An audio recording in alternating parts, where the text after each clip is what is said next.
নমস্কার, cooking and blog ওয়াইটিতে আপনাদের সবাইকে স্বাগত। আজকে শেয়ার করছি দারুণ টেস্টি, সকলের ভীষণ পছন্দের এঁচোড় চিংড়ির রেসিপি। তো আসুন শুরু করা যাক। এঁচোড় চিংড়ির জন্য 250 গ্রাম চিংড়ি মাছ ভালোভাবে ধুয়ে তার মধ্যে 1 চামচ লবণ আর হলুদ দিয়ে ভালোভাবে মেখে নিচ্ছি।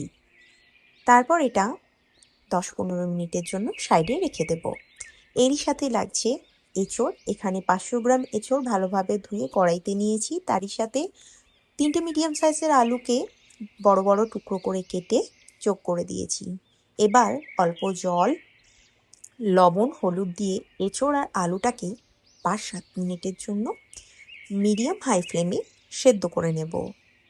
আপনি রান্নাতে যে আলুটা ব্যবহার করছেন সেটা খুব তাড়াতাড়ি সেদ্ধ হয়ে যদি যায়, তাহলে সেরকম আলুর ক্ষেত্রে এঁচোড়টাকে 3-4 মিনিট সেদ্ধ করার পরে আলু যোগ করবেন।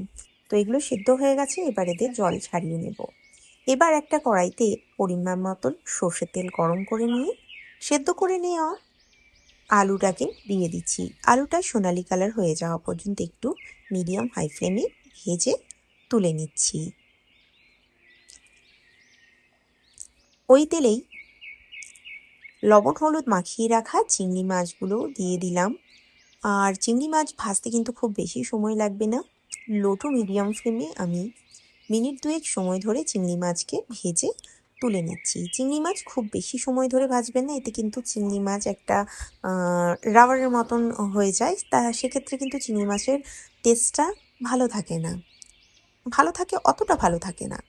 তো এবার ওই কড়াইয়ের মধ্যে আমি আরেকটু তেল যোগ করে এর মধ্যে কিছু গোটা মশলা দিলাম, যেমন 2টো তেজপাতা, দারচিনি, লবঙ্গ, এলাচ, অল্প একটু গোটা জিরে আর 1 চামচ পরিমাণ চিনি। চিনিটা দিলে টেস্টটা ব্যালেন্স হয় আর স্বাদটাও ভালো হয়, তাছাড়া কালারটাও ভালো আসে। এই গোটা মশলাগুলোকে কয়েক সেকেন্ড একটু ভেজে নিচ্ছি। তারপর এর মধ্যে দিয়ে দিচ্ছি পেঁয়াজ কুচি।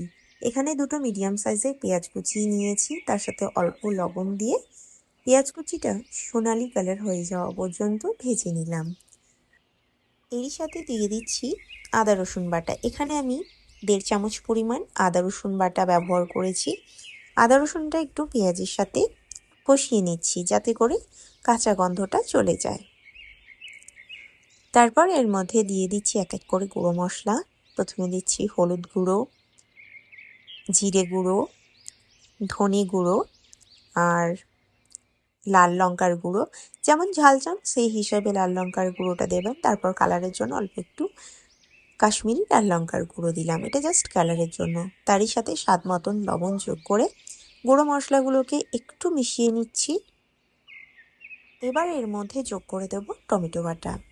আমি এখানে একটা বড় সাইজের টমেটোকে ব্লেন্ড করে নিয়েছি। আপনারা যদি মিডিয়াম সাইজের টমেটো ব্যবহার করেন সেক্ষেত্রে 2টো ব্যবহার করবেন। টমেটো বাটা দিয়ে মশলাটাকে বেশ ভালোভাবে তেল ছেড়ে যাওয়া পর্যন্ত কষিয়ে নেব। এটা খুব সুন্দর তেল ছাড়া গেছে, দেখতেই পাচ্ছেন। এবার এর মধ্যে আমি ভেজে নেওয়া আলু আর সেদ্ধ করে নেওয়া এঁচোড়টাকে যোগ করে দিলাম। একটু মশলার সাথে ভালোভাবে কষিয়ে নিচ্ছি। তারপর এর মধ্যে যোগ করে দিচ্ছি ভেজে রাখা চিংড়ি মাছ। চিংড়ি মাছটা ভালোভাবে মিশিয়ে নেওয়ার পর গ্রেভির জন্য এর মধ্যে যোগ করে দেব জল। রান্নাটা যেহেতু গা মাখা হবে আর আগে থেকে এঁচোড়টা সেদ্ধ করা আছে, সেই কারণেই রান্নাটা খুব বেশি সময় লাগবে না হতে। তো সেই হিসাব করে জলটা যোগ করতে হবে। জল যোগ করার পর এটাকে আমি মোটামুটি 10-12 মিনিট সময় ধরে মিডিয়াম হাই ফ্লেমে রান্না করে নিয়েছি। দেখুন কালারটা কতটা অ্যাট্রাকটিভ এসেছে। এবার এর মধ্যে একটু ঘি, গরম মশলা যোগ করে ভালোভাবে মিশিয়ে নেওয়ার পর আর 1 মিনিট লো ফ্লেমে একটু রান্না করে নেব। তারপর এটা ঢাকনা বন্ধ করে কিছুক্ষণ রাখার পর পরিবেশন করব।